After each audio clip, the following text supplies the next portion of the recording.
你要东မျိုးရှိပါနော်东မျိုးရှိ你要东မျိုးရှိရဒီဒါနဲ့ပဲလိုက်တာ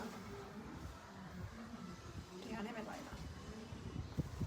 ဒီဟာနဲ့လိုက်ဆောင်တယ်နော်ဟုတ်တယ်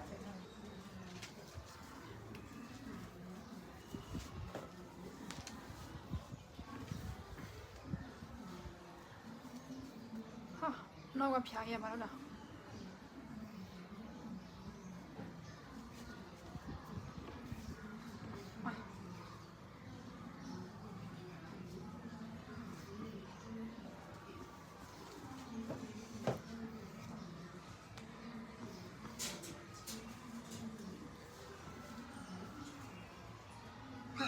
ပေါက်ဆောင်